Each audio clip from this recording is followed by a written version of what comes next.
Kalau tidak ada yang berbeda, kalau nggak ada yang unik, ngapain kemari? Kita tawarkan yang unik, yang berbeda tadi yang kita punya.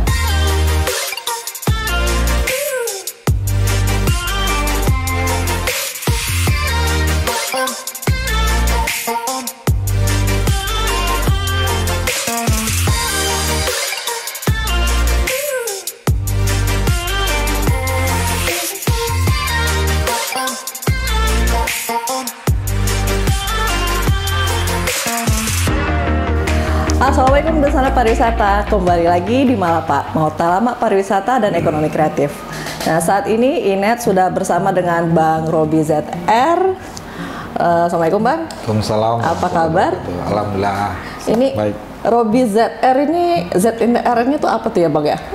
Penasaran. Inet taunya kayak, kirain tadi merek motor tadi. Oh enggak. ZR itu sebenarnya kependekan. Kependekan ya, dari? Kependekan dari nama panjangnya. Oh iya, yaitu? Zandriko. Oh Zandriko. Ya. Jadi Inet panggilnya abang aja ya? Ah iya boleh. Jadi kita mau lama sedikit nih Bang tentang kiprah Bang Robi ini di dunia pariwisata, khususnya tentang Geopark Talamau ya Bang ya. Ya. Jadi kalau boleh cerita nih Bang, asal mula Abang tertarik untuk mengembangkan pariwisata khususnya yang di Talamau itu dari mana itu Bang? Bisa diceritakan Bang? Oh iya. Pasaman Barat itu sebenarnya menurut di mata saya itu sesuatu yang unik.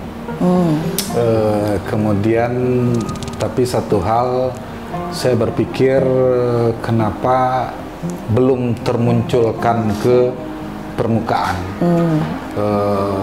Kebetulan saya sebelumnya bergerak di alam juga, di off-roader. Kemudian banyak main di hutan. Ide awalnya mungkin bagaimana kawan-kawan Jeep bisa berkontribusi untuk pengembangan pariwisata di daerah ini. Satu hal mungkin saya pikir lama mencari formula, mencari simpul, mencari benang kusutnya, mengapa tidak termunculkan apa benar potensi ini. Akhirnya dengan perjalanan panjang, alhamdulillah mulai terbentuk satu konsep. Yaitu Geopark tadi ya. Itu sejak tahun berapa tuh Bang Abang mulai fokus di Talamau ini menjadi Geopark gitu? Talamau itu sebenarnya nama dagang. Tapi nama dagang dari Geopark yang kita usung hasil dari diskusi. Talamau itu sebenarnya satu kawasan yang luas, mulai dari Gunung Pasaman, Gunung Talamau, Kawah Purba Talu, sampai ke Mandailing Natal, Taman Nasional Batang Gadis, itu Sumatera Utara. Tapi zonanya itu 1148 km persegi. Dan sebelumnya itu kami lalui dengan off-road. Ya? Sebagian dari wilayah-wilayah itu kita lewati dengan fun untuk kita sendiri. Cuman bagaimana kita bisa mulai berpikir, wah kebanyakan masuk ke hutan. Kemudian saya merasakan ini sesuatu yang eksotik, ini sesuatu yang berbeda. Tapi tentu Jeep kami yang bisa melaluinya, dan waktu itu tambah motor Trabas, Adventure segala macam. Nah, zona-zona seperti itu. Nah, inilah yang terus kita sebelumnya saya sudah garap juga itu dari 2013. Kemudian Geopark sendiri baru saya kenal 2018. 2018 berarti udah 2 tahun ya. Ya, 2018 sekitar bulan April. Dan saya pikir sebelumnya saya juga secara pribadi guide juga, kemudian berkolaborasi dengan kawan-kawan tour and travel yang mancanegara. Saya sudah jalankan juga dengan tamu sekian hari di dalam hutan. Ternyata tamu-tamu yang minat untuk zona alam, zona hutan itu tadi mancanegara gitu loh. Oh, banyak yang tertarik ke sana ya? Iya, makanya saya berpikir Pasaman Barat ini dengan potensi hutan yang begitu luas, ini kekayaan alamnya. Saya waktu itu masuk ke natural, saya juga hobi fotografi, lebih explore seperti itu, dan alhamdulillah akhirnya beberapa tamu-tamu mancanegara mulai ingin merasakan bagaimana petualangan di hutan hujannya Khatulistiwa Pasaman Barat ini. Ya, itu khususnya di Talamau ya. Itu ya. Nah, kalau boleh tahu nih, kenapa Talamau gitu? Apa sih yang unik dari Talamau ini sampai Abang bela-belain buat memperkenalkan ke orang, sampai orang mancanegara pun tertarik mau punya pengalaman berwisata ke Talamau gitu? Apa uniknya di situ, Bang? Ya, Nes. Talamau itu seperti saya katakan tadi, itu sebenarnya garis alam yang masih perawan. Gunung Pasaman di sebelahnya yang masih juga di dalam kawasan yang kita ceritakan luasan tadi itu gunung termistik di Indonesia. Termistik maksudnya horor original gitu? Dan masih banyak cerita yang mungkin di luar nalar karena itu berada di garis Khatulistiwa. Nanti kita bicara Khatulistiwa itu apa. Yang jelas dia kebanyakan berada di ocean, dia kebanyakan berada di laut, dan beberapa pulau dilintasi oleh garis Khatulistiwa. Ada pembedaannya di sana. Kemudian Talamau sendiri itu di samping gunung terbersih di Indonesia. Diakui ya itu yang terbersih itu? Iya. Dari testimoni pendaki-pendaki yang ada, mungkin mohon maaf dengan tidak mengecilkan gunung lain. Kalau di gunung lain mungkin ikuti aja sampahnya, insya Allah nggak akan tersesat. Kalau di Talamau mudah-mudahan yang diikuti itu banyak jalur tadi itu ya karena masih original tadi, masih alami tadi, dan dia tidak sama kebanyakan gunung mungkin 4 jam sudah sampai 1 hari.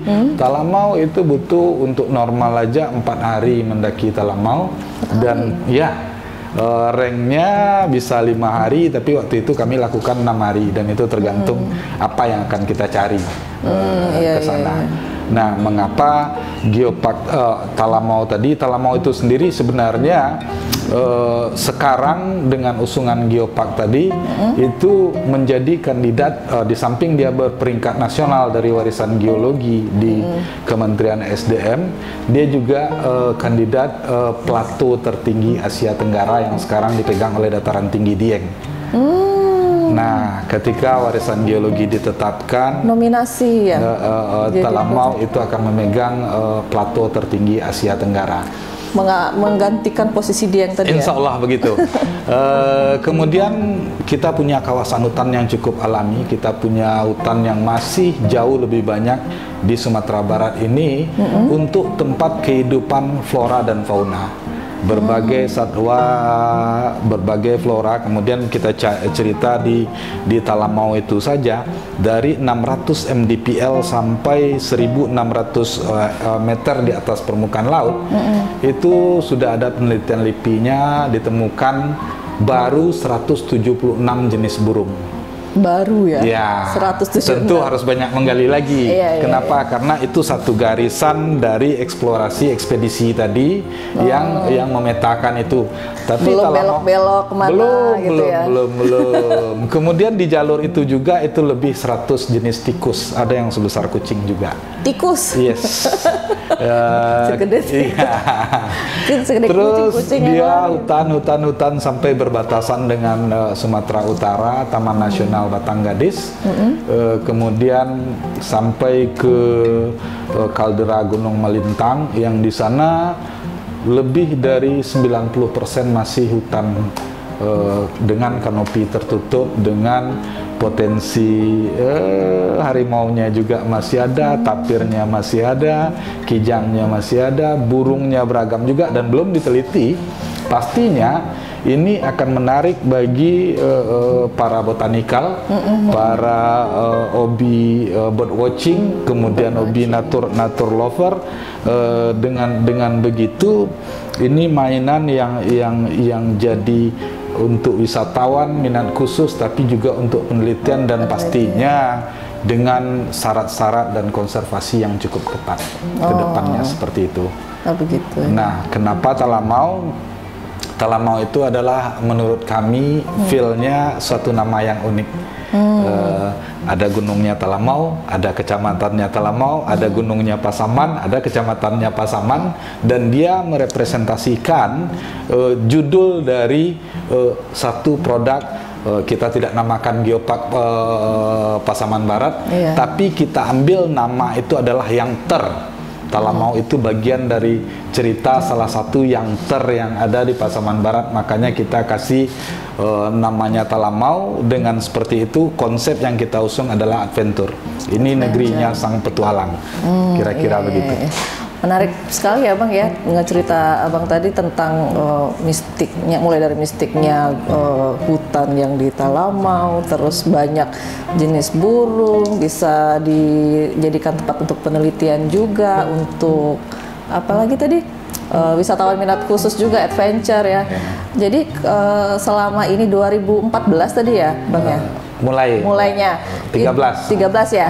Jadi sampai dengan 2020 sudah sekarang dinominasikan Geopark nasional ya Bang ya. Sedang aspiring untuk menuju Geopark nasional, tapi kita harus melalui dulu SK Menteri, dan alhamdulillah kita sudah diverifikasi dan tinggal menunggu SK untuk penerbitan warisan geologi berperingkat nasional. Itu untuk menuju ke Geopark nasional itu apa saja yang sudah dilakukan itu Bang? Wah, itu cerita panjang. Banyak ya, dipendekin. Dipendekin dikit. Ya, dari cerita awal tadi, saya punya feel, saya punya rasa dengan alam seperti itu. Kemudian 2018 saya kenal Geopark, dan saya berpikir bagaimana cara jalan untuk mencari. Saya pikir ini ada potensi. Geopark kan 3 pilar. Pertama geologi, keragaman geologi, kemudian keragaman hayati, itu yang sudah saya garap juga sebelumnya, dan ternyata sejarah, keragaman sejarah dan budaya tadi juga masuk jadi pilar Geopark. Nah, kalau dengar cerita Abang tadi ya, ke Talamau itu banyak keunikannya, ragam marga satwa. Kalau menurut Abang, kenapa baru sekarang-sekarang ini boomingnya Talamau ini, terutama di Geopark ya? Sedangkan kan Talamau itu udah lama ada, eksisnya tuh udah ada, tapi kenapa baru sekarang itu boomingnya itu Talamau itu? Saya pikir dengan kesadaran tadi, dengan konsep, jujur aja, tadi saya juga cerita saya dari guide, dari pemandu, kemudian tentu banyak berteman dengan kawan-kawan tour and travel. Kemudian beberapa saya sadar bahwa Pasaman Barat sesuatu yang eksotik, cuman belum termunculkan ke permukaan. Walaupun sebelumnya sudah banyak yang Pasaman Barat, orang-orang tidak kenal dengan Pasaman Barat. Kenapa? Kalau cuman di pinggir jalan, kecantikan Pasaman Barat tidak akan bisa dilihat.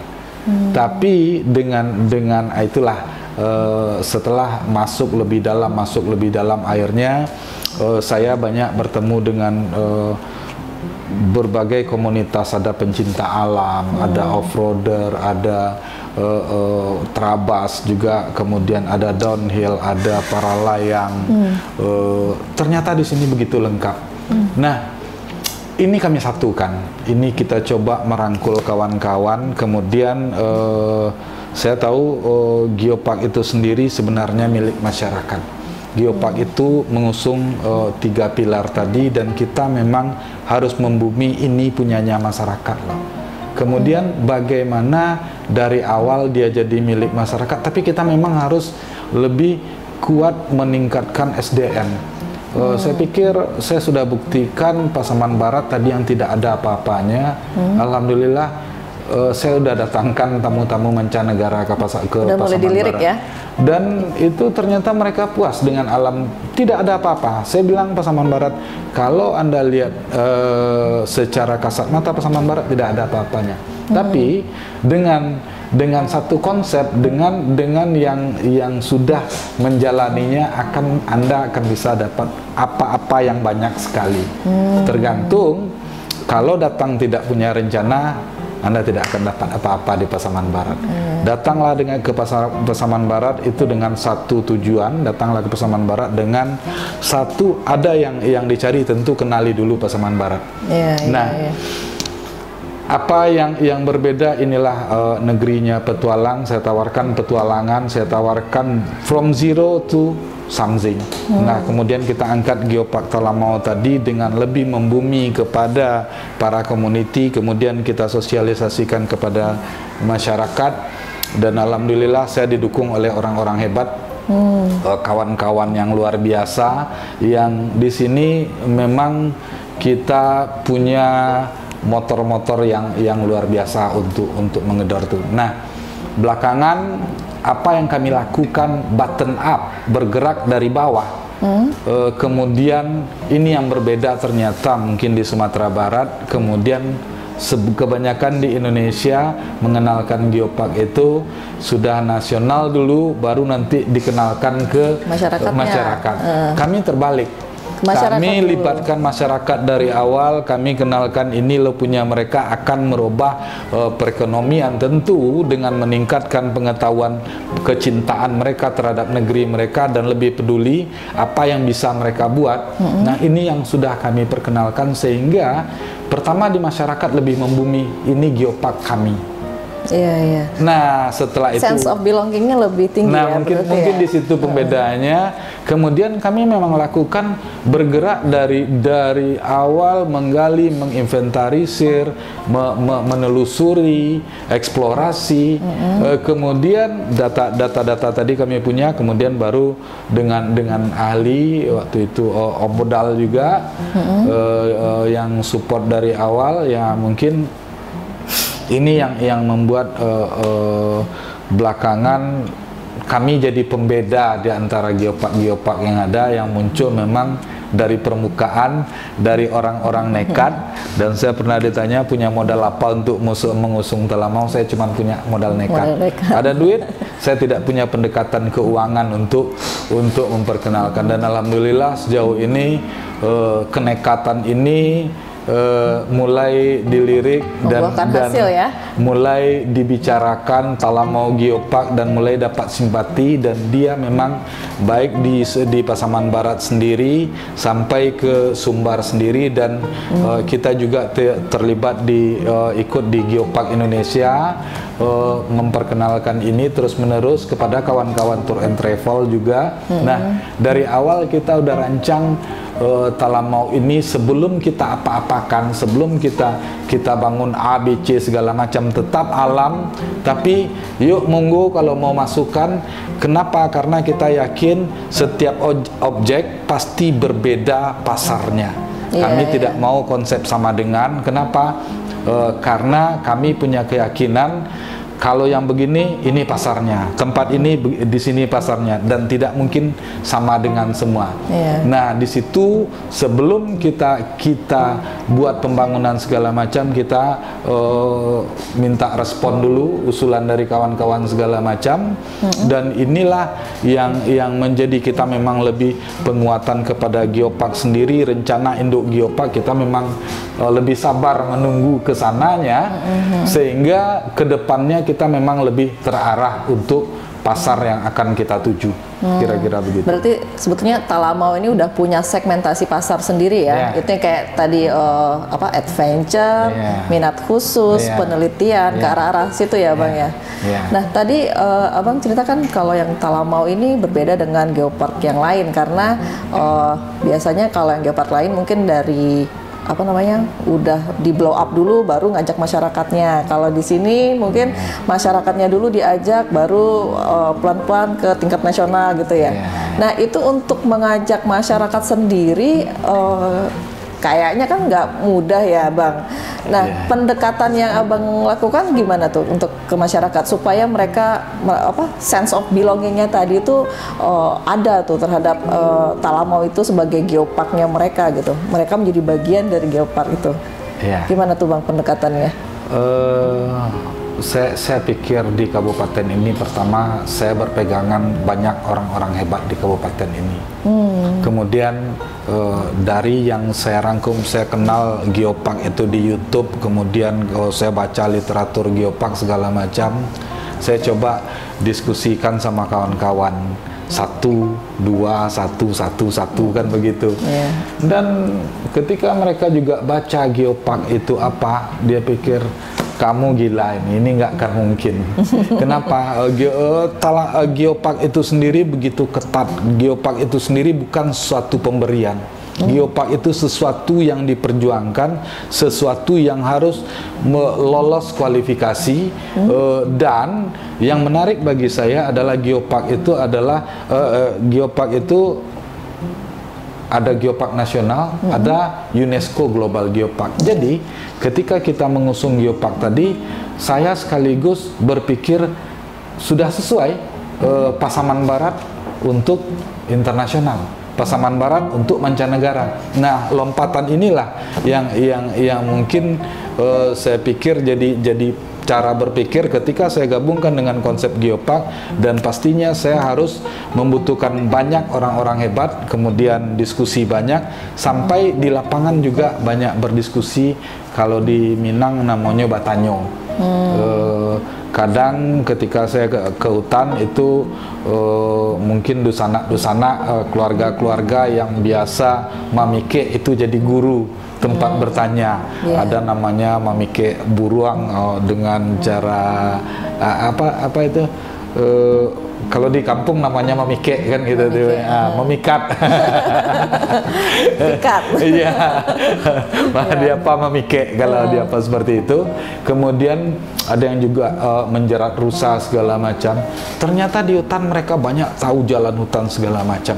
Banyak tahu jenis burung dan flora fauna segala macam. Yang masyarakat penduduk lokal tadi ya, Bang ya.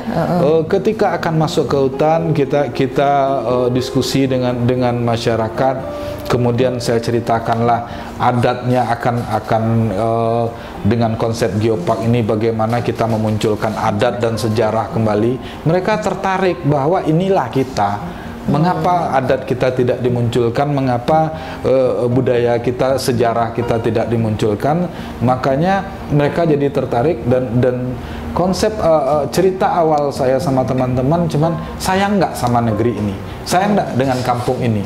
Yuk, kalau memang punya rasa cinta terhadap negeri ini, berarti sudah bagian dari geopark. Nah, syarat bergabung dengan geopark dengan inisiasi awalnya, saya cuma bilang saya enggak dengan negeri ini gitu. Saya enggak dengan, kalau di sini saya enggak ke nagari iko, saya enggak ke kampung iko. Nah, kalau memang sayang, inilah bagian salah satunya. Di sini ada bagaimana air terjunnya tadi terjaga, batu-batunya tadi terjaga, bagaimana flora faunanya terjaga, kemudian bagaimana adat dan sejarah kita termunculkan kembali, dan ini jadi satu kesatuan yang memunculkan dalam konsep geopark tadi.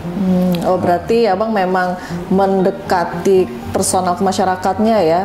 Jadi mereka nggak merasa digurui atau merasa. Saya banyak berguru malahan. Iya, malah berguru kepada masyarakat. Jadi mereka juga nggak merasa terpaksa atau memang jadi terketuk sendiri hati nuraninya ya untuk tetap menjaga wilayah mereka gitu ya, Bang ya. Ya, ternyata mereka memang banyak yang sayang sama negerinya.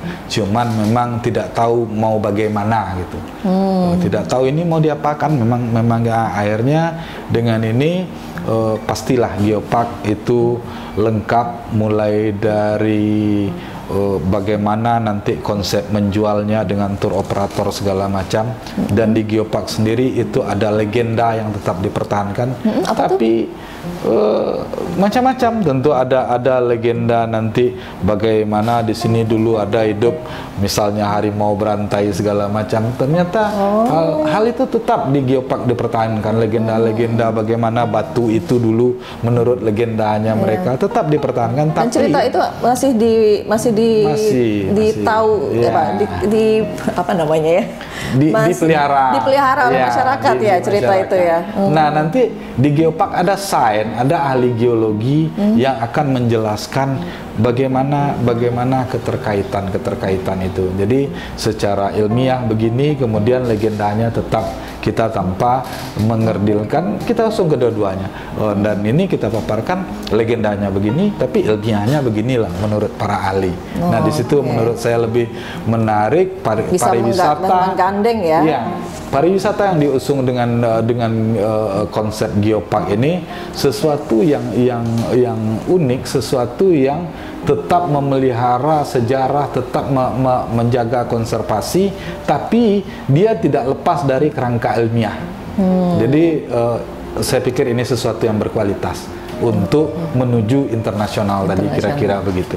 Nah, Bang, setelah mendengar cerita Abang ya tentang Talamau dan segala keunikannya tadi, Inet jadi pingin tahu nih pengalaman pribadi Abang selama ekspor Talamau itu ada yang unik atau yang tidak terlupakan gitu nggak Bang? Karena tadi kan Abang bilang yang Talamau ini ada mistisnya lah, terus hutannya masih perawan virgin gitu. Ada pengalaman pribadi yang nggak bisa terlupakan nggak selama ekspor Gunung Talamau ini? Ya, hampir selalu tak terlupakan sih.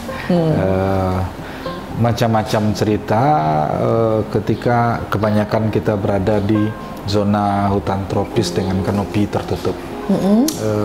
Berjalan itu misalnya memang lebat banget ya kanopi tertutup. Kanopinya gitu. Tertutup, kemudian di situ tentu kelembapannya tinggi.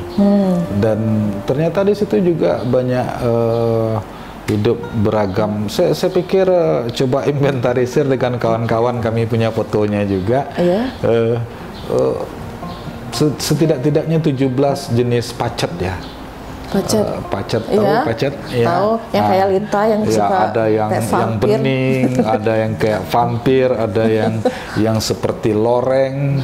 17 macam itu ada yang maksudnya memang 7 macam. 7 macam. 7 macamnya. 7 macam itu kita temukan. Kadang misalnya kita sedang jalan itu ada yang nembus di sepatu.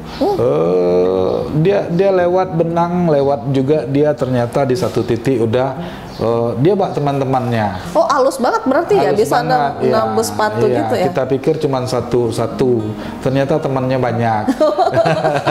Ternyata yang satu itu terdiri dari banyak-banyak dan banyak teman. Dan kemudian kita ngerasakan wah ternyata udah rame, udah gondal-gandol di kaki. Dan kemudian ada yang dari atas juga, seperti kadang seolah-olah pacatnya dari atas. Iya, dari atas. Terbang gitu? Bukan, dia udah di atas kayu yang tempat kita lewat.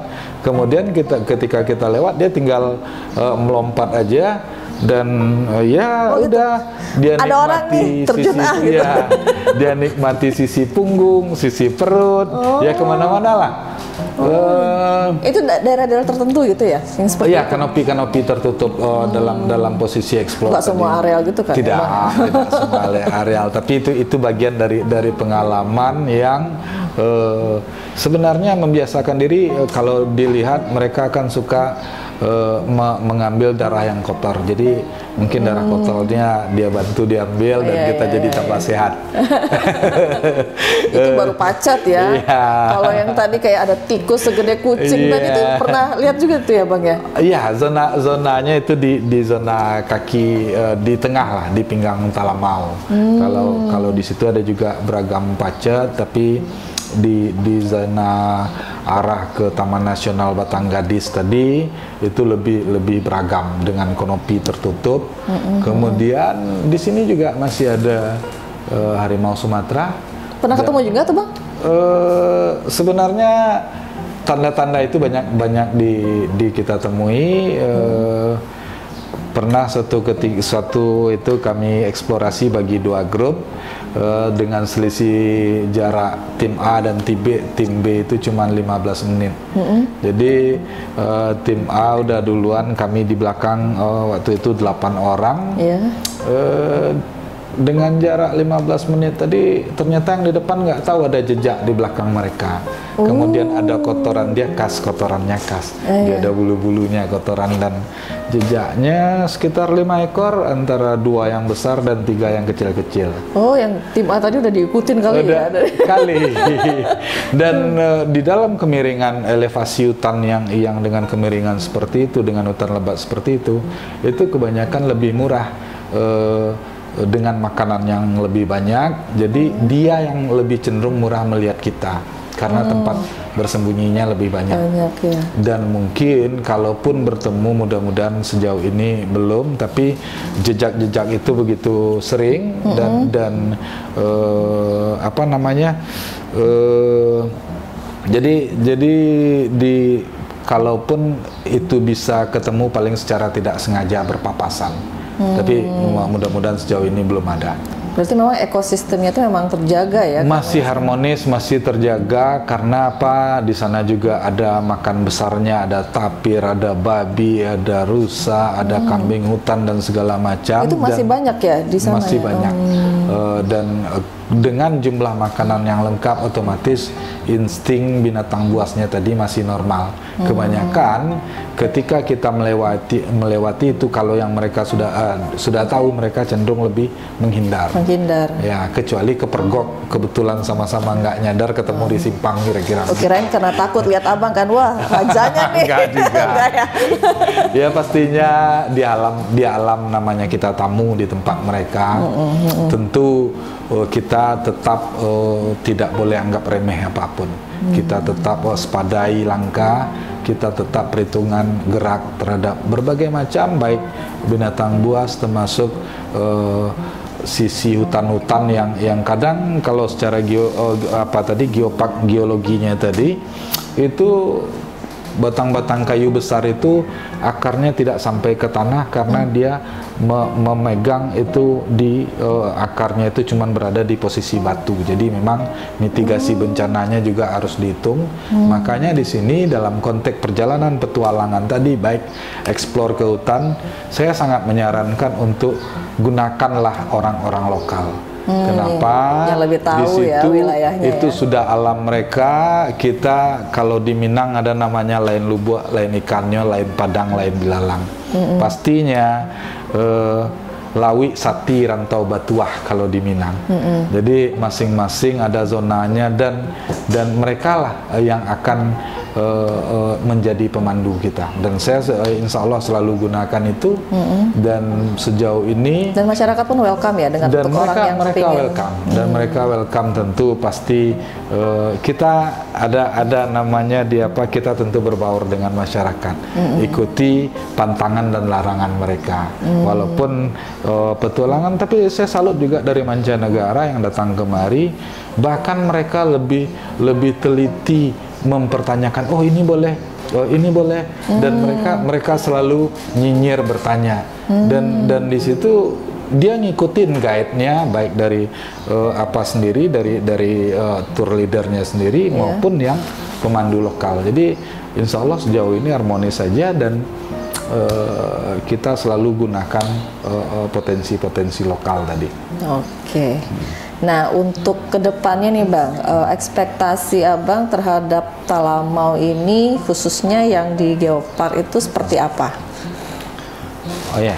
Selain yang tadi mau jadikan berstatus nasional ya Bang ya? Ya. Saya pikir kalau Geopark nasional itu cuman status. Tapi satu hal yang penting adalah memberikan kemanfaatan untuk masyarakat.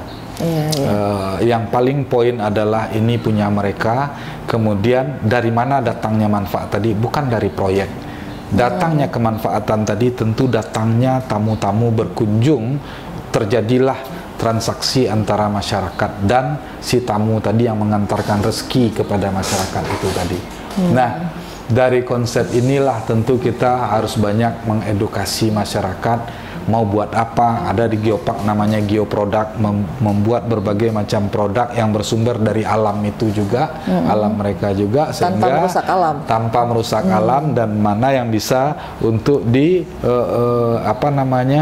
dikembangbiakkan, kemudian mereka bisa mengolah jadi geoproduk yang ada.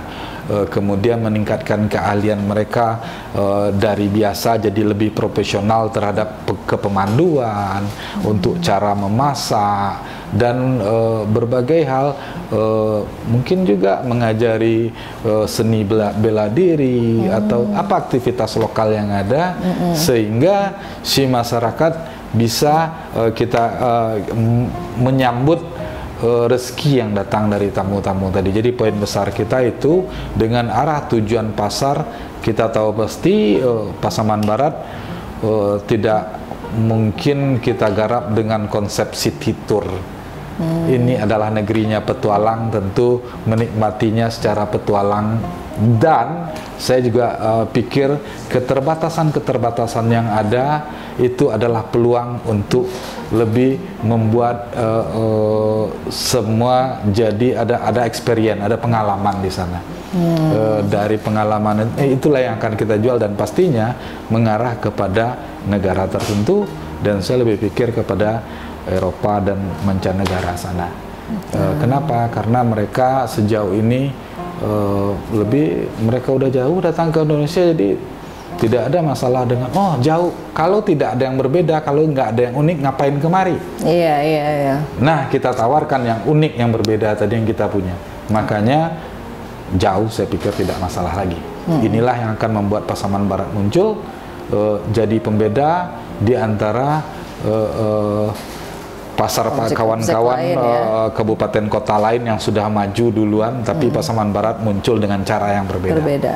Oke Bang, seru sekali mendengar cerita Abang, pengalaman Abang selama ekspor talamau, terus pendekatan ke masyarakat.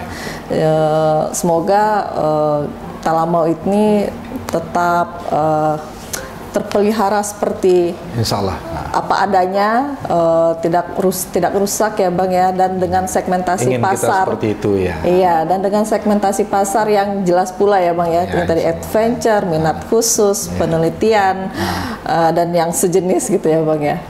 Jadi sebelum Inet pamit ini Bang, ada titipan dari kantor. Ini kita buka dulu ya Bang ya. Nah ini Bang, mohon diterima Bang. Jadi ini tandanya Abang sudah menjadi bagian dari Malapaknya Dinas Pariwisata Sumatera Barat.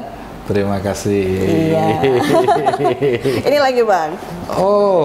Ada banyak lagi nih. Banyak. Bukan Dinas Pariwisata Sumber namanya kalau kabar. Ya siap.